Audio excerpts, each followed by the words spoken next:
సర్పంచ్ ఎన్నికలు రేపమాప జరుగుతాయని ఊళ్ళల్లో చాలా మంది ఇప్పటి సందే ప్రయత్నాలు చేస్తున్నారు. ఇక అటు ప్రభుత్వం కూడా బీసీలకు 42% రిజర్వేషన్లు ఇచ్చినాకనే ఎన్నికలు పెడతామని చెప్పింది. ఇక్కడి వరకు అంతా మంచిగానే ఉన్నది కానీ ఆ రిజర్వేషన్ల ముచ్చటనే న్యాయపరంగా నిలిచేటట్టు లేదని కొంతమంది భయపడుతున్నారు. ఇగియాల సెంటర్ మంత్రి బండి సంజయ్ సార్ గిట్లా మాట్లాడే వరకు ఇది కొసెల్తదా అన్న డౌట్ అనుమానాలు ఇంకింత బలపడ్డాయి. మీరు ముస్లింలను 10% తీసుకొచ్చి మా దానిలో కలిపితే మేము ఒప్పుకోము. ఇది బీసీలకు అన్యాయం జరుగుతున్నది. బీసీ సంఘాలు రాజకీయాలు పక్క పెట్టి, మీ దురాలోచనలు పక్క పెట్టి, మీ ఇంటర్నల్ పాలిటిక్స్ పక్క పెట్టి 10% ముస్లిం బీసీలో కలపడం ద్వారా అన్యాయం జరుగుతుందా జరుగుతుందా గుండె మీద చేసుకుని ఆలోచించారు బీసీ సంఘాలు. అసెంబ్లీలో 80% వ్యతిరేకిస్తాం. మేము ఢిల్లీలో నరేంద్ర మోడీ గారిని ఒప్పియాలంటే, పార్లమెంట్ దీన్ని ఆమోదించాలంటే, ఆర్డినెన్స్ తీసుకురావాలంటే, తెలంగాణ రాష్ట్రంలో నిజమైన బీసీలకు న్యాయం జరగాలని చెప్పి కాంగ్రెస్ పార్టీ ప్రభుత్వానికి చిత్తశుద్ధి ఉంటే 10% ముస్లిం తీసేయండి, బీసీలకు 42% ఇవ్వండి. దాన్ని ఆమోదించే బాధ్యత మేము తీసుకుంటాం. ఇన్నరా తెలంగాణ సర్కార్ చేసిన కులగణన లెక్కల్లా ముస్లింలను కూడా బీసీలనే కలిపిరు కాబట్టి తెలంగాణ సర్కార్ తీసుకొచ్చిన బీసీ బిల్లును మేము వ్యతిరేకిస్తాం.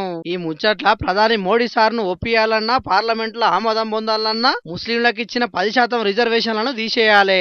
అట్లయితేనే నిజమైన బీసీలకు న్యాయం జరుగుతుంది కాబట్టి మేము బాధ్యత తీసుకుంటామని చెప్పుకొచ్చిండు సెంటర్ మంత్రి బండి సంజయ్ అన్న. ఈ లెక్కన చూస్తే చేతిపాటి సర్కారు బీసీలకు ఇస్తామన్న 42% రిజర్వేషన్లను పువ్వుపాటి ఎట్టి పరిసరాలు ఒప్పుకునేటట్టు లేదు. అటు తెలంగాణ సర్కారు కూడా ముస్లింలను బీసీలకించి తీసేసే పరిస్థితి లేదు. ఇక రిజర్వేషన్ల గురించి బండి సార్ ఇట్లా మాట్లాడితే, ఇందిరా పార్క్ ధర్నా చౌక్ లా బీసీలకు రిజర్వేషన్ల అమలు కోసం చేసిన ధర్నాల తలసాని సీనన్న సర్కారు మీద బగ్గనే గరానికి వచ్చిండు. గౌరవ ముఖ్యమంత్రి గారికి చెప్పేది ఒకటే, నువ్వు ఏమి చేసుకుంటావో చేసుకో, 42% రిజర్వేషన్ ఇచ్చిన తర్వాతనే ఎన్నికలో పోదామని చెప్పి నేను ఈ సందర్భంగా తెలియజేస్తా ఉన్నాను.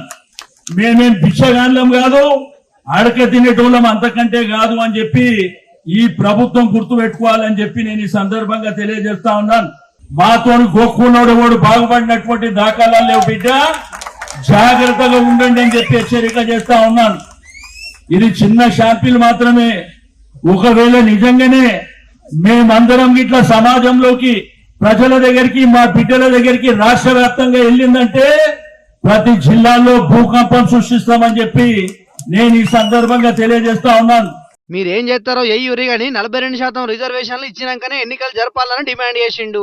9వ షెడ్యూల్ లో ఏర్చి పార్లమెంట్ లో బిల్లు పాస్ చేస్తేనే చట్టబద్ధత వస్తుందని తెలిసిన ఆర్డినెన్స్ పేరు మీద మభ్యపట్టే ప్రయత్నం చేస్తున్నారు. కోర్టు 100 రోజుల్లో ఎన్నికలు జరపాలంటే గెలవమని తెలిసి ఇట్లా డ్రామాలు చేస్తున్నారని గరానికి వచ్చిండు. మొత్తానికైతే బీసీలకు 42% రిజర్వేషన్లు ఇచ్చే ముచ్చట్ల రేపట్ల పెద్ద రచ్చన అయ్యేటట్టు కానొస్తున్నది. పోండ్రి.